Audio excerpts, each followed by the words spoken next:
Welcome to World Talks on TVP World. I'm your host, Marie Queso. We are at the Global Investors Summit in Warsaw at the Warsaw Stock Exchange, where the themes are finance, technology, and defense. But we want to take a moment and focus on Ukraine. And I'm joined by Benjamin Hilgenstock, who is the senior economist at the Kyiv School of Economics. Hello, and thank you for joining us today. My pleasure. Thank you very much for having me. So we wanted to take a moment and focus on the situation in Ukraine, as ever at the top of everyone's agenda. And as we know, we have the G7 summit coming up at the end of this week in Alberta, and obviously the NATO summit coming up in The Hague. And we're expecting President Zelensky to be in attendance.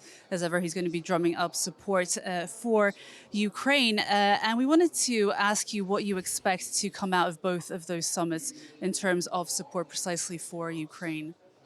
I think this is a very pivotal time for Ukraine. We know that the Trump administration is quite forcefully pushing for some kind of settlement to the Russian invasion of Ukraine. However, for the time being, it doesn't look like there's very much of an incentive for Vladimir Putin to even come to the negotiating table. We see kind of the people that he sends to Turkey for these negotiations. And I think what we should hope to come out of these summits is measures that will actually change Russia's calculus here. For now, it seems like Putin believes the longer he sits this out, the better the situation is going to become for him. We really need to change that, and that includes sanctions and potentially additional military and financial support to Ukraine. Obviously, we're hitting June, mid-June, and ever since the start of this year, everyone has been expecting the war in Ukraine to end. Trump has been promising the end of the war, but at the moment it looks like there's nothing like that coming up on the horizon.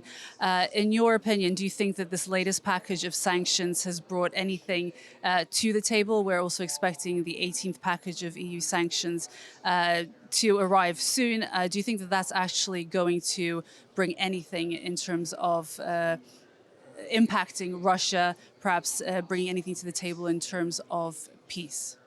So I think it's important to emphasize that the 17th package really had nothing to do with statements that were made by some European leaders visiting Kiev at the same time. This package had been in the works for weeks, if not months. It is largely a package of sanction maintenance. It included additional listings, including of shadow tankers, which is very welcome, but it didn't include any big sectoral measures, for instance, targeting the Russian oil and gas exports, which is what would really change the situation for Russia. What will be in the 18th package is still pretty much unclear. There are some discussions about sanctions on Nord Stream 2, which would be very good to just remove this shiny object of many rumors from the table. But so far, I don't see the kind of measures targeting Russian exports of oil and gas that would really change the situation for Putin. I just want to go back to the G7 summit, because last year we were looking at a finalized deal of $50 billion of a loan backed up by profits coming from the interest of frozen Russian assets. Are we expecting anything similar to be established for the coming year? Because now we're planning for support for Ukraine for 2026. I think if this war continues into 2026, which looks more likely than not right now, there will be a need for additional financial assistance to Ukraine. This 50 billion package that you mentioned, the ERA mechanism backed by the interest from Russian frozen assets, basically ensured budget financing for Ukraine through 2027 under the assumption that the war would come to an end in 25 and that some expenditures in the budget could be reduced. If that's not the case, you very quickly have a large financing gap, both on the budget side and on the external side, potentially of $20 billion or so for just 1 year, 2026. And the ERA mechanism, as well as the other support mechanisms like the IMF program or the EU's Ukraine facility, would not provide enough funding to cover this gap. So then Ukraine's partners will inevitably have to talk about an additional support package. Now, since we have you here and you're the expert, we wanted to ask you about the situation, both legally and in terms of potential consequences of utilizing the Russian frozen assets and also the windfall profits and Yeah. how they might be utilized for the reconstruction of Ukraine's economy. So I should say first that I'm not a lawyer, so I'm going to reflect what lawyers working on these topics tell me. Legally, the situation with the use of the windfall profits is very different from the use of the principal itself.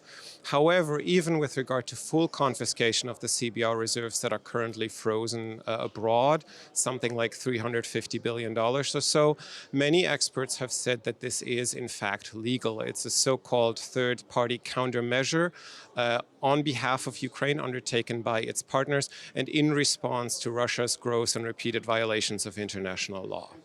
Now, the question of the economic and financial stability concerns is a very different one. There are some legitimate concerns about the role of the euro as a reserve currency, about the stability of European bond markets. I think ultimately these concerns are somewhat overblown in the discussion, but they are nevertheless important concerns for the countries involved here in this process of getting to a full confiscation.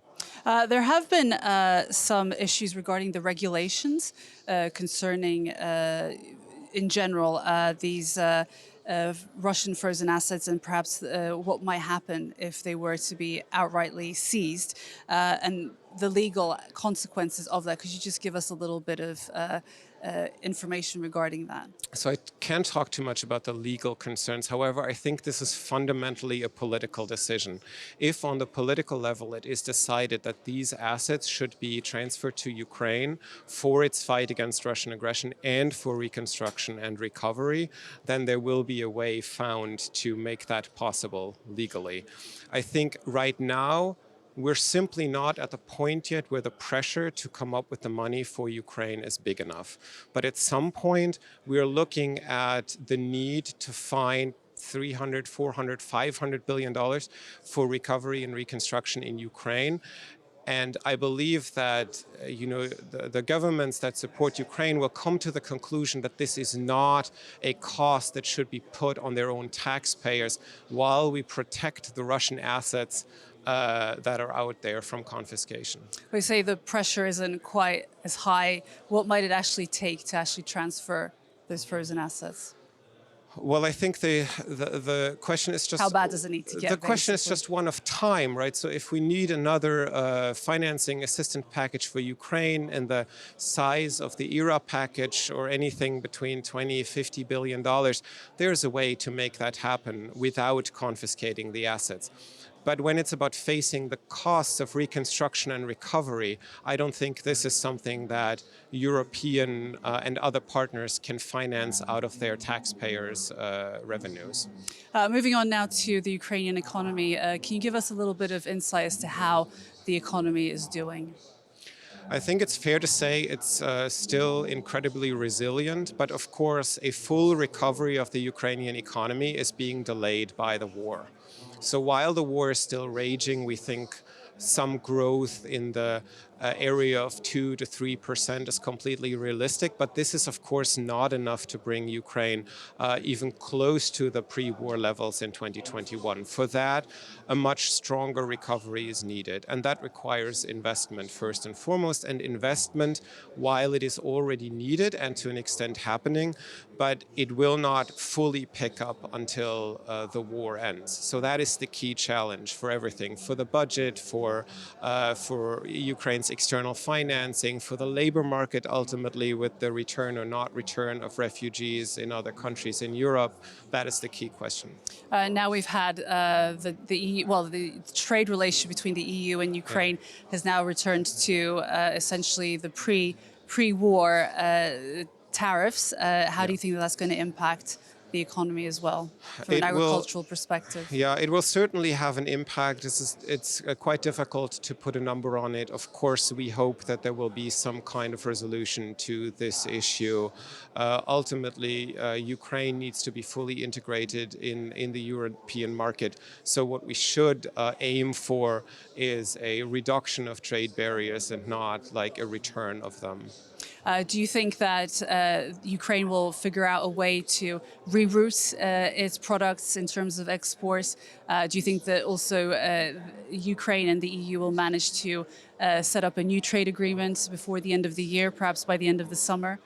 Yeah, I find it really hard to speculate about that.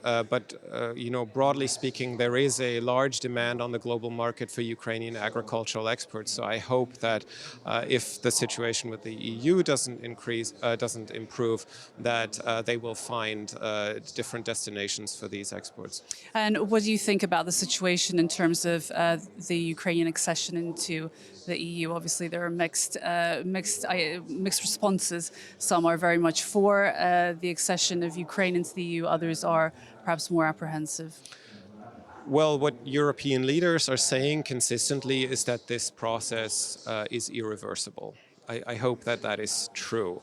Of course, this is a complex undertaking that other countries in Central and Eastern Europe had significantly more time for to make the necessary adjustments to, domestic laws and regulations. And Ukraine has to do this while this war is going on and under a much condensed timetable. What I'm, to be honest, slightly worried about is that during this accession process, there are many so-called veto points where you have to get unanimous decisions from the EU side to move the process forward. And of course, we know that there are some governments in the EU that are generally more skeptical about Ukraine's accession, and then there are others that for let's say political reasons are like to throw a wrench into things every now and then. This will definitely be a test of European leaders' resolve when it comes to the integration of Ukraine into the European Union. But I think ultimately there is no alternative to this process. And how soon do you think that Ukraine will actually join the EU? Because it's more of a political decision more than an actual box-ticking exercise. Yeah, that's a very difficult question. There are some people that say like the early 2030s. You don't think sooner, perhaps? As I said, this is a very complex undertaking. Implementing EU laws and regulations domestically is something that takes quite a lot of time, and some of these things are not easy for accession or candidate countries to implement. It requires quite significant reforms to how things are done in those countries. I hope it will be sooner. I think it would be very important as a signal to Ukraine to do it as quickly as possible. Something else we should keep signal to Russia as well. Yeah, very important signal to Russia as well. Something else I think we should keep in mind is that Ukraine's accession will probably have to come at the same time as the accession of some other candidate countries that have been in the waiting line for quite some time. So for the EU, this is also politically a very big deal, and it will test the EU's resolve here, but also its institutions in terms of integrating several new and some of them large member countries. Okay, Benjamin Hilgenstock, Senior Economist at the Kyiv School of Economics. Thank you so much for joining us today. Thank you. And that brings us to the end of World Talks today here at the Warsaw Global Summit of Investors. Thanks so much for joining us, and stay tuned for more on TVP World. Goodbye.